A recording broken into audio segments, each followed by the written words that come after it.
Welcome to the Best Practice Network Talking Leadership podcast series, part of our ongoing leadership discussions. Today, we're going to be talking about a fascinating topic that we've been working on for a while now, and we have three fantastic presenters to come and share their experience. So today, we're going to talk about the changing role of finance. So first off, welcome my co-host, Eric. How are you today? I'm good, Kevin. Thank you for having me again. And welcome to Nick Katko, who has worked with us extensively around the lean accounting area and is based in the US. Hello, Nick. How are you? Hi. Thanks, Kevin. Doing fine. Thanks for inviting me. No problem. We look forward to it. Ed from TRT Australia, based in New Zealand. Welcome, Ed. Thank you. And in Australia, so cover both countries. Yeah, so I've covered both off. That's great. Yeah, just think about that one. And Lara, thank you very much. You've presented at a forum for us on the Finance Forum. It was an interesting discussion and looking forward to your contribution today. Looking forward to it. All right, so let's just get some very quick intros going just so it allows people to understand where this perspective is, and then we're going to get into our topic. So, Nick, just let the audience know who you are. Yeah, Nick Katko. I've been practicing lean accounting for about 30 years, both as a chief financial officer and probably for the last 22 years doing training, coaching, and consulting on lean accounting. I've written a few books on the subject, and I think I've been lucky enough to work with a lot of companies of different sizes and different industries in terms of helping them improve accounting processes and functions. Oh, great. Thank you, Nick. And we've enjoyed working with you. And like I say, looking forward to the next time you can make a trip over. Lara. Yeah. Hi, guys. So Lara from Sydney, over 25 years finance accounting experience, mainly in ASX companies. So for those in Australia, we know those are the Australian Stock Exchange companies, in the NRMA brands, and recently with QBE. But also to round out my experience, I have worked for a not-for-profit, which is our SBS, our broadcaster for multilingual. So that's me. Great. Thank you very much. And Ed, just obviously you are in New Zealand, but we do work in Australia as well. So Ed, just let us know who you are. Oh, hi, everybody. Ed Coombes. I work for Tidros Todd or TRT. So I've been with them for about 5 years. Like Lara, probably done over 25 years of experience. Brief time in audit, which I had to quickly get out of, and then moved in more into financial reporting. 8 years in the UK in banking, which was great experience. And then back in the last probably 20 years, moved back to New Zealand and been involved in financial reporting, ERP projects, and so it's been good challenges. Great, thank you. All right, so I think what we'll do now, everyone can hear, we've got a fantastic range of experience, knowledge, and some insights. So the topic we're going to cover off today is the changing role of finance. So let's just pose the question here in terms of, and I'll come to Ed first in terms of experience. So what's really driving this change? Because there's still this perception, Ed, of is the finance team manage the budget, tell you when you're overspent, take it away when you underspend, and are those people you just don't want to come knocking on the door. So how do you feel that's been changing, and in what way?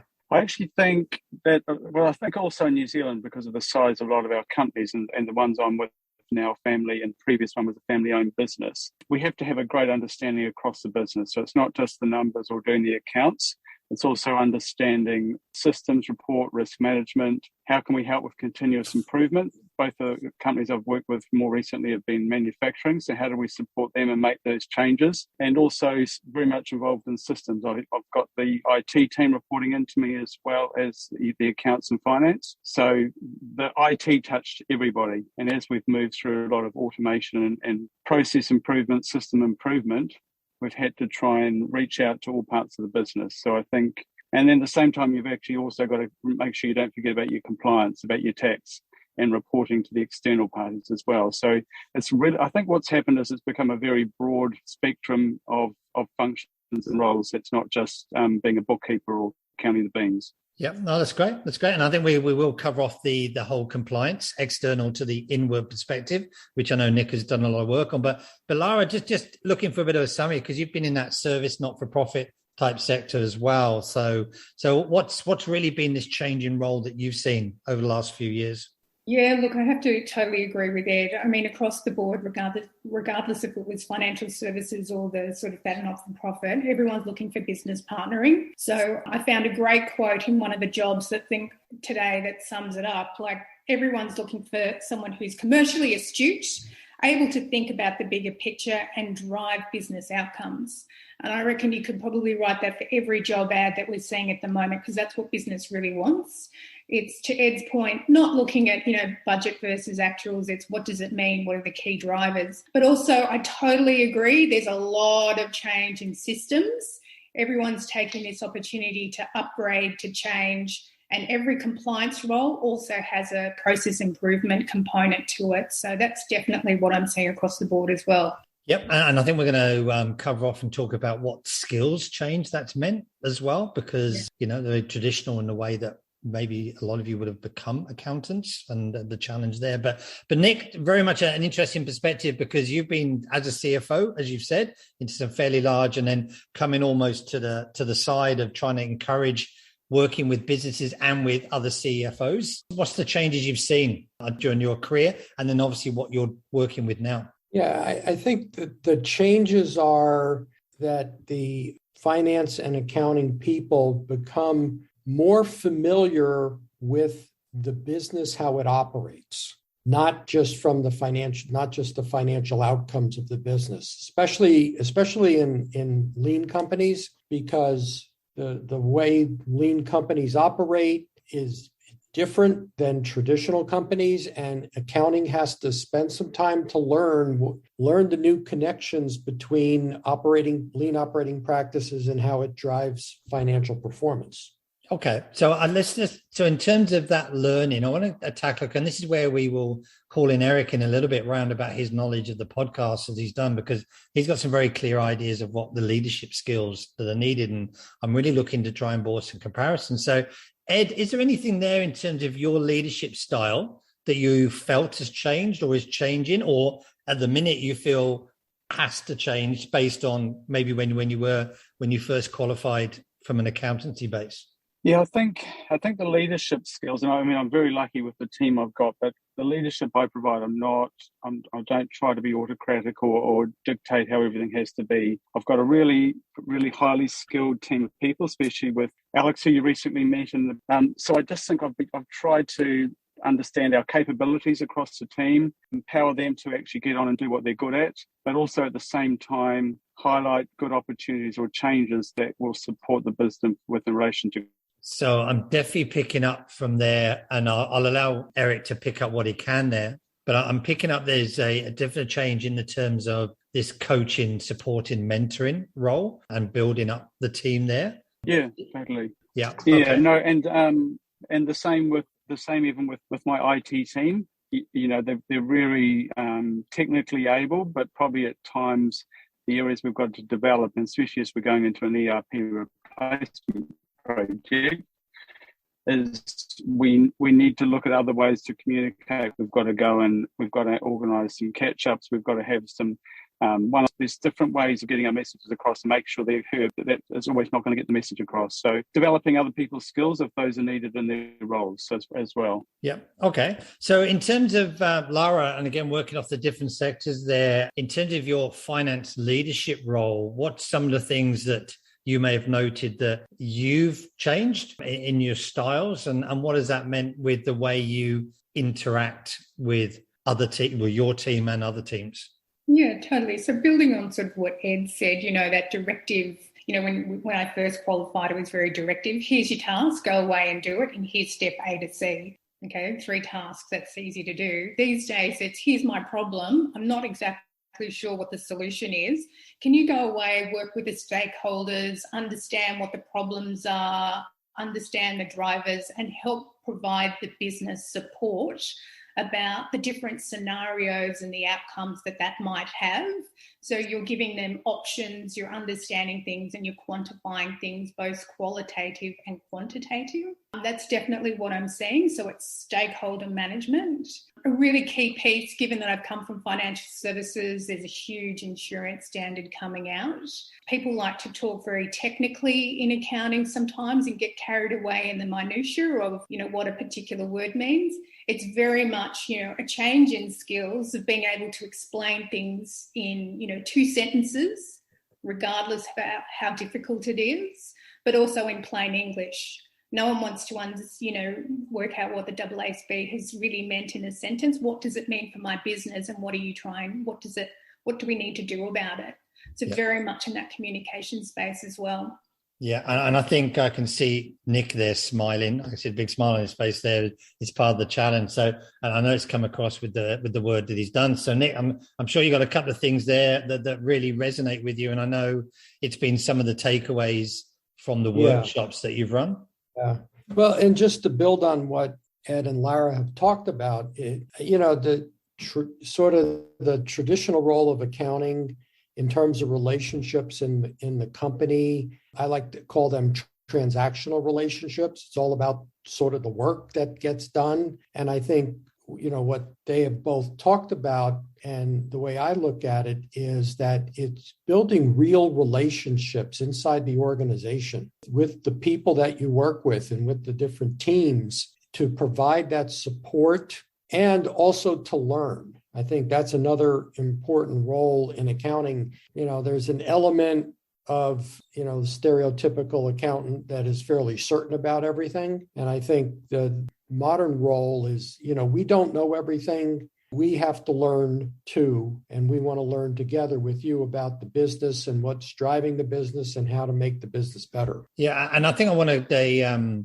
operating strategically, I think, is something I know I'll get Eric to come to in a minute. It's about being able to, it is almost being able to step, to the side. It's about work with your peers in this part, either you call it partnering, Lara, in terms of getting that awareness and I'm picking with Ed about how you pick that up across the skills, but it's been able to work downwards in a more collaborative way. But I think there's almost this strategic. So Eric, just from what you've learned, and I know this strategic foresight is one of your key elements. So you just want to share with the team where that's fitting in through with your research? I'll go back to first principles here because I claim no expertise in finance. And I think for those without a numbers background, the finance function of some businesses seems to be the no-go area if you don't have the language to engage. And I take some heart there that people with finance expertise are starting to realize more and more that within and outside the business, that a shared language to understand what the numbers mean is important so that everyone gets on the same page. Now, the importance of finance within the business is always going to be important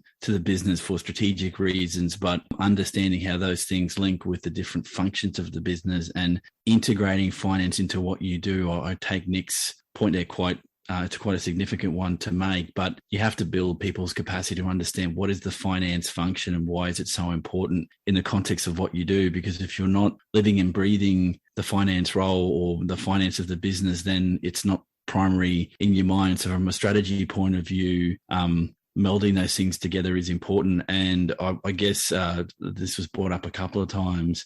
Language is important here, and how you get shared understanding of things is important, and linking in the minds of those that are leaders. So, for example, a CEO or directors of a board, how does the finance function help in the business? And obviously you'll have an understanding of that, but it integrates to other parts of the business in ways that maybe we haven't given enough thinking about, because it's important to have that. And you wouldn't have people like Lara giving the presentations that she has if this was front of mind all the time for leaders that aren't in the finance function either, because I would hazard a guess that some CEOs have people with finance skills in the business because they don't have those skills, and improving our shared language around that is important. So from a strategy perspective, it's understanding where it fits, why it's important, and how you get it in through the business without having to delve into the technical accounting finance language that for some people makes you want to run a mile in the other direction. So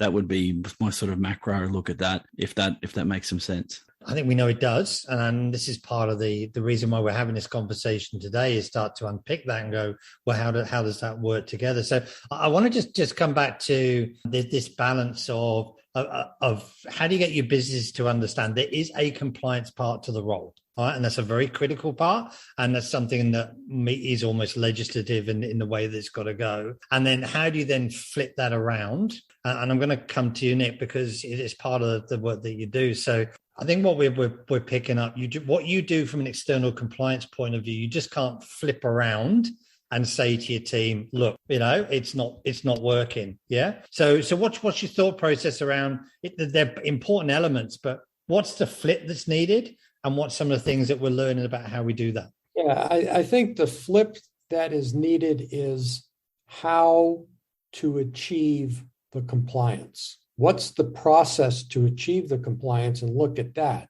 And, it's sort of like a lean view, in terms of just something like the monthly close process. Where's the waste? Why do we do some of the things we do? And you end up finding a lot of waste. Right now I'm working with a large publicly traded international company. I'm not going to name it because they wouldn't want me to, on they call it financial planning and analysis process, which is pretty much the month-end close process. And these people, this is a large company. They are working 15 hours a day on the month-end close. They had a complete turnover almost of the staff because they were all burned out. But they're beginning to see that, like 70% of their time may be able to be eliminated because of the way they do the work. And when you ask them, why do you do it this way? It's sort of like, well, this is the way we've always done it. So if you take that and build that on, so the changing role of finance is also about looking back at themselves and challenging everything that they've done. And I suppose part of that challenge is about the compliance. And we've seen that with working with organizations who want to improve their own best practice. As soon as you come up with a compliance or regulatory potential barrier, they go, can't do it. It's the way it's always done. It's the way it's approved and how we're doing it. And I would have imagined, Lara, you've seen that in terms of that where the finance and that banking sector you've been in, that must be quite a big block. So it's how do we know we have to do it and there's an element to it, but maybe we can do it better, which I think is an interesting view that not a lot of finance teams would have started to really get into. But how do we bring these things to life and again, flip the thinking to go, it's a value add, and how do we free up that time? Yeah, so I can give you a real life example. So I was an executive manager of finance transformation at that NRMA insurance brand. And before that, talking about compliance, I looked after the annual report, which was lovingly referred to as my third child. So I am all about compliance and I do love compliance, but compliance is important. It's an absolute must. And getting all of your back office stuff and your regulatory stuff and your general compliance, having good hygiene gives you a seat at the table. If you don't have that right, forget about your business partnering, because most people think about finance is sort of that compliance to an extent, and if you can't get your basics right, well, no one's going to want to really trust you on the business partnering. So I think that it's an absolute must. But in terms of flipping the dial and building on sort of what Nick said about that close piece, part of my transformation role was, selling. If you get your compliance right, you eliminate the waste, you focus on the 20% that gives you bang for buck. You do a risk assessment on that. You don't get perfectionism on everything because that's not necessarily required. If you can reduce that close process, get your quality right, then you create all this space to then have finance resource focused on business partnering, which is what everyone really wants. And that's what the business wants. And then, you've got the best of both worlds. So that's what I've seen. Ed, I'm keen to come to you now in terms of, because you're working with board, it's a family business, it's a family business and working through the organization. So there's obviously a lot of compliance that needs to be done there. How do you balance that with what they're looking for? And like you say, the need to get in and add value to the business? It's a juggling act. I think at the time, the people, the owners of the business, so the Cardins in our situation, they have so many ideas. They're very entrepreneurial. And so they're constantly always looking at new opportunities. We expand better into Australia. How do we sell our cranes and compete with Freyner or Terex? So the stuff that we still have to do, the compliance, And I think for them, they forget that we've got those roles that we've got to do for doing the accounts, getting the financial statements, doing the tax. They at the same time they want me to get the R&D grant so we can do the design and all the great work. But there's a huge amount of work involved in that to get yourself over the line and make sure the government give you that tax credit, etc. And then you have the external people like your boards and the chairmen that, they come in once a month and themselves through the process, get those earnings forecasts, understand what's driving sales, what's the changing forces, etc. So, it's a good juggling act, and we've always got to look at better ways to do that and try and satisfy all those parties.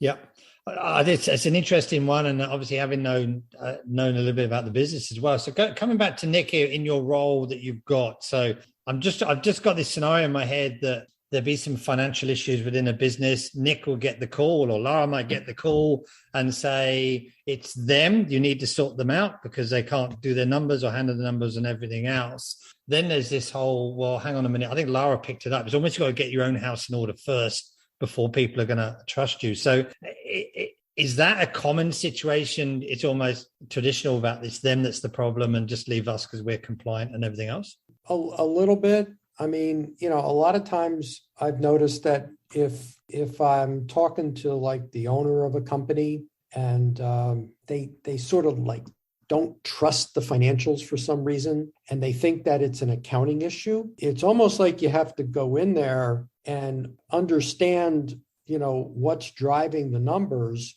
And many times you find out that it's sort of it's upstream transaction processing that's, causing the numbers. It's not, accounting is just reporting the numbers that go through the system. I mean, like I tell some companies, I said, your ERP system or whatever you're using, that's just like a big calculator.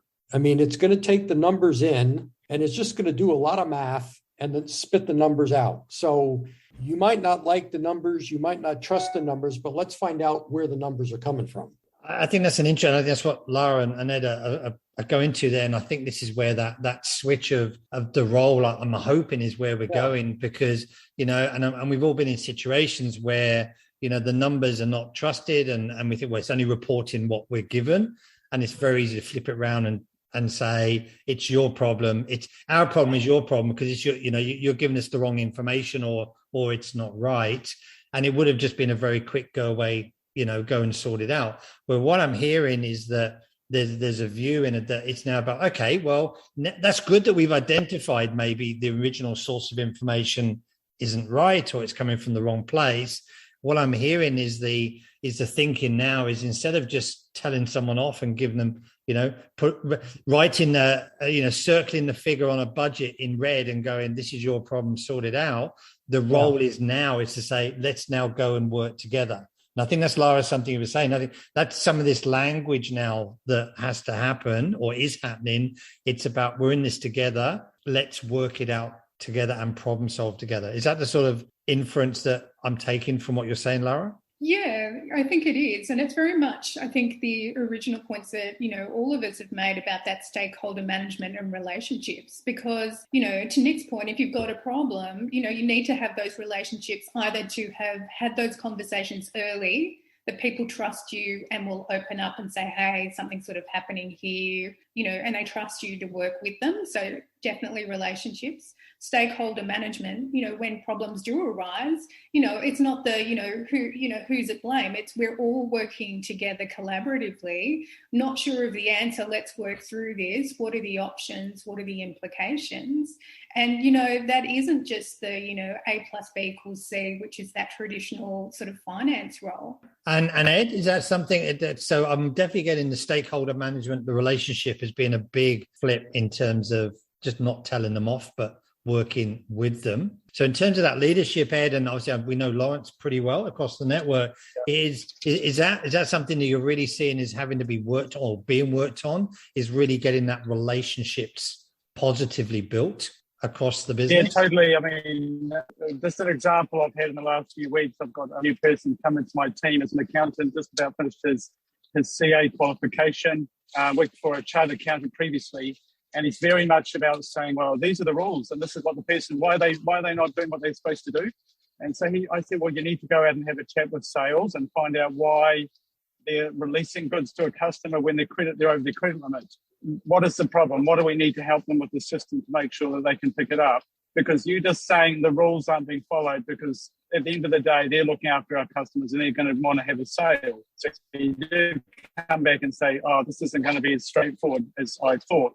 So that is where he's got to develop a relationship with them and come to some common ground to make sure that everybody's achieving their objectives in the business. And they're not going to be living there every day, sitting in their seat or talking to a customer and making sure they're always compliant with what finance or accounting or the system is telling them. Can I add something? You go ahead, Nick. Yeah. Yeah, because, it's the customer service aspect of accounting. I think that, we have a lot of customers that we have to serve. We have external and internal. We have to do things like pay bills and send invoices out. But yet inside we talked about stakeholders, but those stakeholders are really our customers. And, value, if you think about this from a lean viewpoint, creating value in a service industry is about the value is created by the interaction between the customer and the service company. And so like that conversation that Ed was talking about, it's sort of like, that person is your customer and you have to serve them. It's not about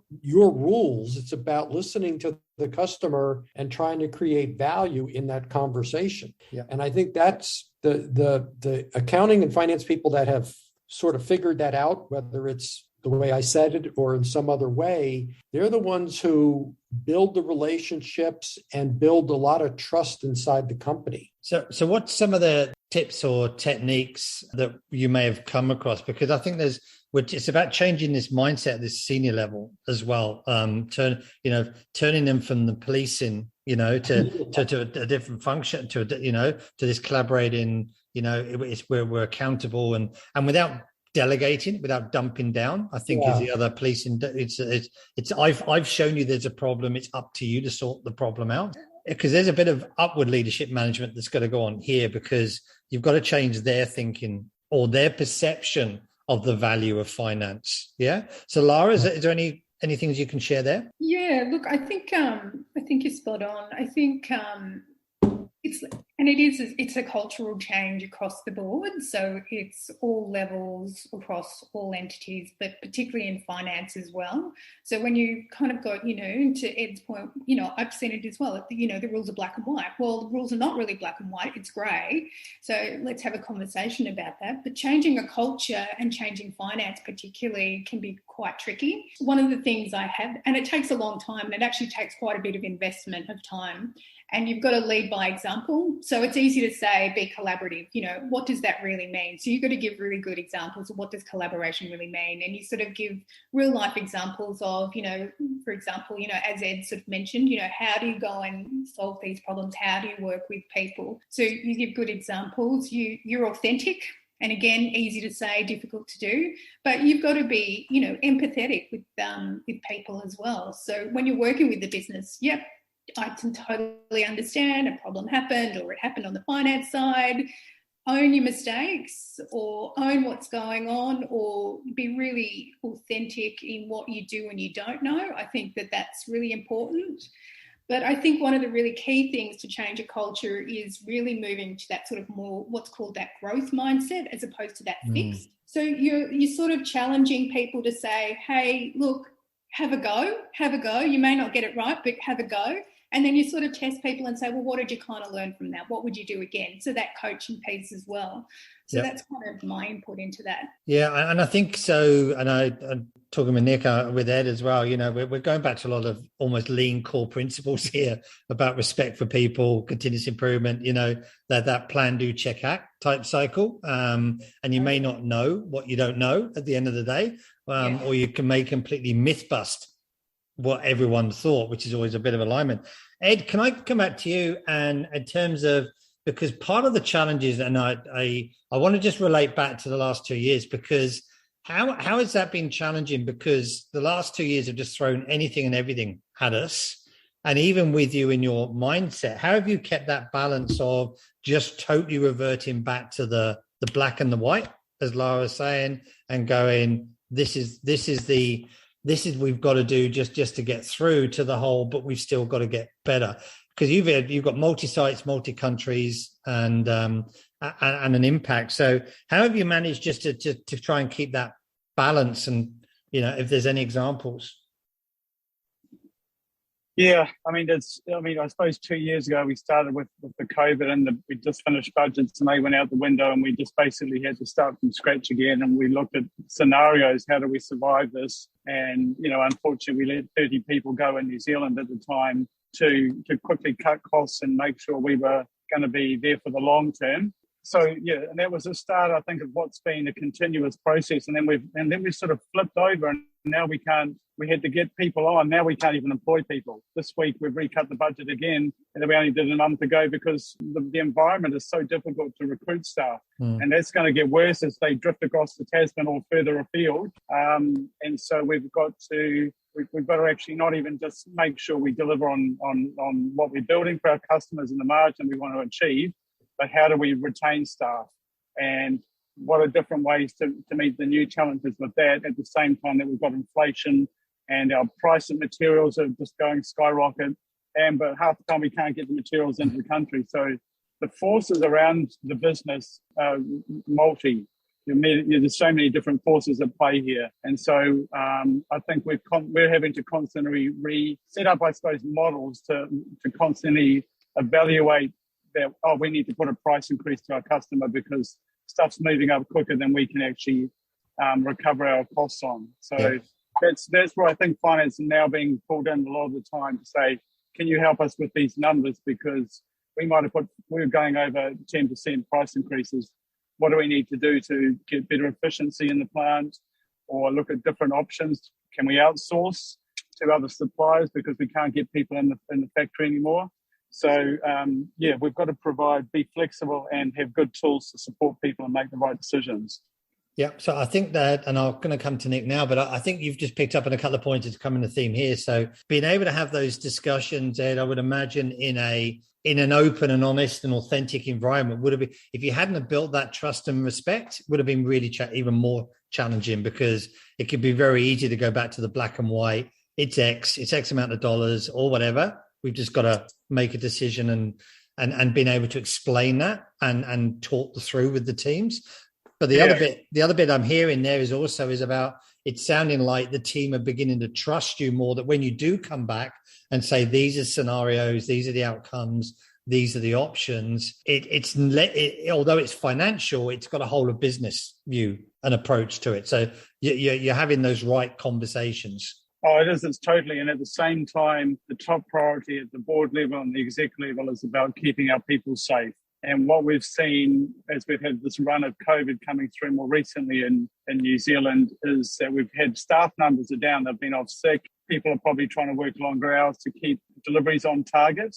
But at the same time, we need to make sure that those people return home in a safe way as well. Yes. So just what indicators are showing us that our people are stressed or our people are unsafe, or what are those risks as well? Yes. So, the areas that we're covering in the spectrum are always increasing. But I think it comes down to being one team, and that's always been the motto for TRT. We're one team, and we need to work together to try and make sure that we're all part of this, and we're all delivering for the customer. And a lot of what you just said there won't be seen behind the numbers either. The numbers may look good, but it's the classic swan floating across the water, look really graceful and looks beautiful. What you don't see is the legs battling like crazy underneath. So, Nick, there, I saw you had a couple of nods there and some takeaways for you from that conversation. Yeah, I think, working with companies over the past couple of years, and how sort of the economics of how the industry into certain industries work have just like been blown up for one reason or another.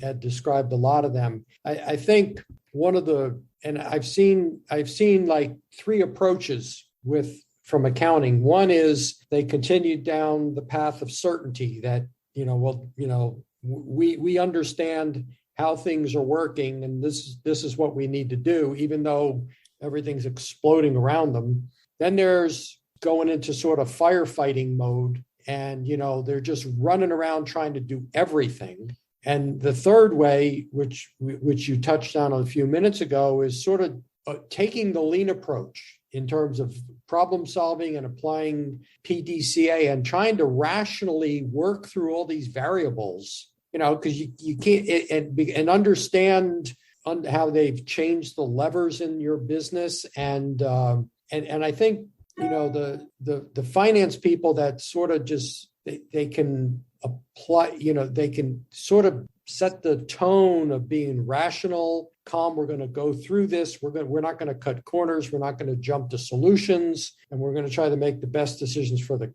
financial interests of the company, but in a rational way. So I think we're pulling out there. There's some great skills, within, and like each team has their own skills, and I think there's a part to play in terms of having or challenging the numbers, making sure they're right. I think it's how they get to that point, which I think is part of the big change that's coming off. And we're definitely seeing, across the network, especially, you're seeing all those three scenarios play out, and they've all played out invariably where you expected them to, in terms of, especially for some of them who've gone through like second or third iterations. Of everything else about survival, and we've seen some great examples of companies coming out a lot stronger. And again, there's a lot of reflection and learning going on about maybe what we did last year wasn't quite the right way to do it either.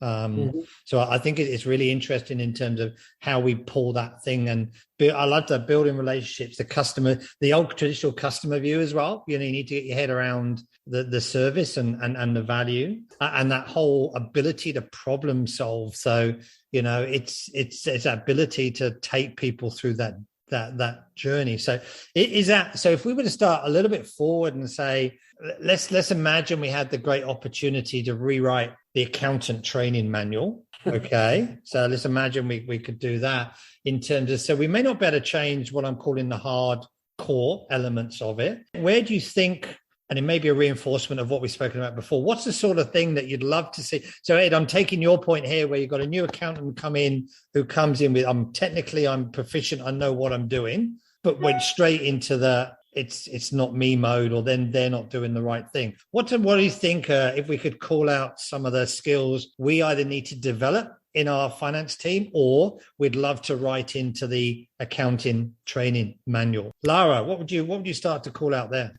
Yeah, what would I call out? It'd probably be some of that questioning. So I think, one of the things I do love, and I'm sure Nikki can talk about this, is that 5 whys. So it's about that confidence. So, not having the manual which says, as I keep saying, A plus B equals C, that you have the confidence and you're able to ask questions about and try and dig to what's the root cause of an issue. Because sometimes I think as a finance person, you go in and say, okay, so the problem is X, and you don't even have agreement by all of your parties on what the actual problem is or the key drivers. So being able to sort of tease that out, be able to be very collaborative and work with everyone, because everyone's got a different view, and the answer is probably somewhere in the middle. So it's sort of some of that I think that would be really important. Being really adaptable. So as we've already spoken about, a really tough couple of years, being really adaptable to be able to change. Yep, your job's this today, the scenario's changed, the assumptions have changed, the forecast is out the window, let's start again. Having that and that resilience. So it's really that soft stuff. Yeah. I think generally that whole, and I know we've spoken about in the previous podcast of having a budget or having a 3-year plan or whatever the case may be. Well, you've walked in the following morning and you've gone, well, I know I'm supposed to be doing this today, but there's no way. It's out the window. What do I do? So, and it's really interesting. The agile adaptive has come up a fair bit in the last couple of forums. So just about as much as you have a plan, it's something you've got to be able to adapt and work around. So Ed, what would be just thinking about your accountant, and I'm not going to ask you to name them, but what's the sort of things that skills that either you would have loved them to have had, or you now thinking, okay, we have really got to start to get them working on? I think looking at the guy that's joined me, he is great because he's coming in and he's constantly questioning why we're doing things. He's totally frustrated with our system. So I'm saying, well, don't worry, it's going to change. You're going to be part of that change process. That's great. But I think sometimes it's got to be, we're in it for the long term. So don't try and think you're going to do everything overnight. You're not going to change TRT because that's been around here for 55 years. So just take it in small steps. And I'm probably thinking back to when I did lean accounting in a previous company. It's all those incremental steps that will get us there and get us up that hill. So just, be resilient, be collaborative. The stuff that Lara was talking about was absolutely fantastic. I think all those approaches of working with people through it and understanding where the issues are and what we can do in relation to helping each party involved. So it's going to be small changes that will add up to the big picture over time. Great. Okay, Nick, what would your feedback be? I would a new hire work in the business for a while before they even step into the accounting department and do one piece of accounting work. I'd have them work in the business. I mean, if it was a manufacturing company, I'd have them go out on the floor and work on the floor for a while. Work in purchasing, work in customer service or whatever, and work in these parts of the business that end up feeding accounting. So you learn the business and you're learning where the information is coming from, rather than starting in accounting and trying to work backwards and trying to figure it out. I think that's great, but I think what you're also doing there is building those relationships as well. You're working in together, you're having a coffee or lunch at the same time, you're dealing with that rush order, and if you're lucky enough, you're having to deal with someone from the finance team coming to chase you and going, that's the way that's got to work. But I think we do that, and I think this is an interesting point you make, is about it might be an induction program or where we onboard people. I think we've got to move the onboarding to be like a technical tick the box thing. To this has massive value longer term here. Yeah, the one thing I remember, I got my accounting degree. I worked in public accounting, and then I worked for a company. And I went in as, I forgot what my title was, but I didn't know anything about the business. And I'm trying to do the accounting, and I'm trying to figure out the business. And it was a manufacturing company. Yeah, I met the manufacturing people. I'd walk out there. You learn a little bit, but it took so long to learn the business. And then, it was like one of those things. I realized that's the one piece of accounting education you don't get. You learn how to do all the technical aspects of accounting with your education, but you don't learn anything about any business when you get your accounting degree. Interesting. Lara, Ed, anything on? I know Lara first, and I'll pick up with Ed. Look, every business that I've worked in financial services is always saying to finance, you need to be customer led. And yes, we have our day-to-day customers, but it was always thinking about the ultimate customer who's, trying to insure against their loss. So Nick, I totally agree. It's always connecting back to that, because that's what you're really there for. So I totally agree with what you've had to say. Yeah. Ed? I quite like the point that Nick makes about being out and getting out of the business. I think now that I've actually got some really good people with the new guy, and even with Alex as well, I feel like it's a great opportunity for me to have more time out there with the manufacturing guys, being on the floor more, and more time in the business can be so beneficial for understanding where the waste is. We've got some great words there, Ed, but thank you very much. So what I'd like to do now is just try and bring these things together. So what we like to do now, and I'm going to come to Eric first, so it gives you guys some time just to think about, is before we go to some last messages, what's a couple of the things that have really resonated with you just from the conversation, and it's happy to reinforce, or there might have been something where you went, yeah, okay, that's a really interesting one, because it's about what we take away, but it's about what we share with the listeners as well. So Eric, and again, you've got this experience here, as we say, of 160 odd podcasts, talking with leaders. I'm really keen about how this discussion, what your takeaways are, but also how it's related to what you've learned. Yeah, I think Ed, Lara, and Nick are talking about culture change processes in some respects when it comes to the finance profession, and that's a stepwise thing, and it takes time. And it comes to this one thing that's come up a lot here is the customer, and taking a customer-centered focus of the business from a finance perspective is not a bad way to go. Nick outlined that quite succinctly before. I guess the one thing that stands out for me is that people that have a finance accounting background are experts and can understand processes and numbers and systems. If you can take that logic and that thinking and that skill set and put them into the business, it could add value back to the business in ways that you haven't yet been able to determine. Because like I think Lara said it before, it's important to have a focus on all aspects of the business. And I think a deep dive into the place that you're working, because if you go thinking into that role that it's just a numbers game, that I think often it's forgotten that you're dealing with people, and it's people that are delivering for the business. It's not just a set of numbers or a sheet, a finance sheet at the end of the day. And I think if you can tease away everything Nick has been saying, is it's the people process, and whether or not universities, wherever you get your training to do finance, actually focus on the people element, I think maybe is a question mark. I'm not having to go at the universities here. I think any training at that level is difficult. Probably my last thought here is that wherever you get your training, don't assume that you will learn about customers and people through osmosis. You have to have some experience. And I've heard it said from some in academia that, well, when our students go through some training, they'll learn communication and people skills through osmosis. So I don't know what uni you're talking about, but that doesn't necessarily happen in that way. So excellent discussion. I think from a leader point of view, as my last point, you have to get back to understanding the functions of finance and why it is so important. I think the discussion today actually brings that back home quite strongly. So that would be my view, Matt.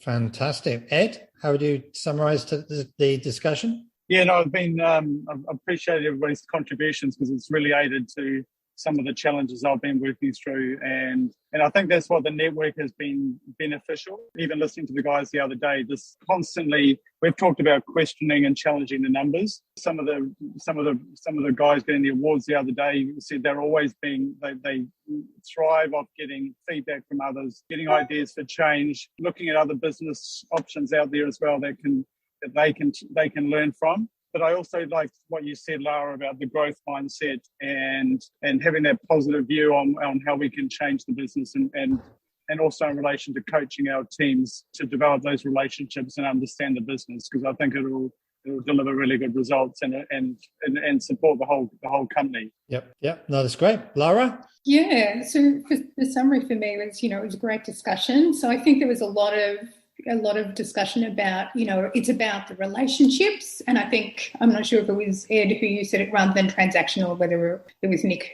who said that. Very much not transactions, it's relationships.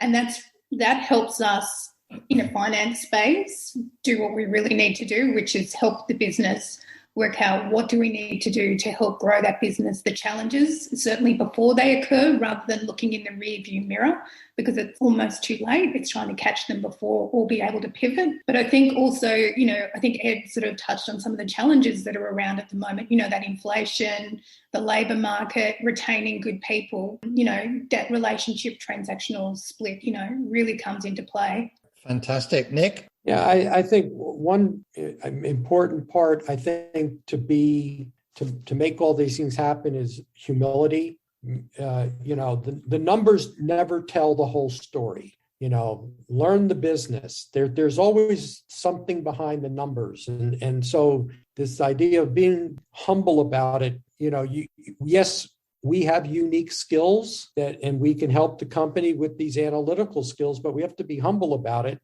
rather than sort of push things through. And I think, it's when you're working inside the company, whoever you're working with, meet them where they are. Don't make them try to meet you where you are. Some people don't understand, you might be talking to people that don't understand accounting and finance as well as you do. So, meet them, talk at their level so they understand things. Don't try to make them figure out what you're talking about. It's sort of these soft skills. No, that's great. And I think that's a great way to bring this session to a close. So can I thank everybody? I've got a bunch of notes that I'll share through. Can I thank Lara? It's great input today and great to have you involved again. We loved your passion last time. I think it was Go Finance, I think is what you said. Go Finance. So I've toned it down today. Oh, you've toned it down. Oh, that's a shame. That's a shame. But it's been fantastic, and we look forward to you continuing the journey. Ed, thank you very much. Over in New Zealand, we are calling this an international podcast because we've got Australia, the US, New Zealand as well, which has been fantastic. So, Ed, appreciate your time today. Thank you very much. Thank you. Thank you, everybody. Thank you. And Nick, we know you are over in Ohio, so this evening for you. So it's always a pleasure having you involved and look forward to catching up again and some great insights and experience that you've shared with the team. So thank you, Nick. Thanks a lot. Enjoyed it. Yep, fantastic. And Eric, as always, a pleasure. We look forward to seeing the final version of this podcast. So thank you very much, everybody. This has been a Best Practice Network Talking Leadership podcast. And the topic today has been the changing role of finance. Go and have a listen to this one and all the others that you can find on our webpage. Thanks very much, everybody. And we'll speak to you soon.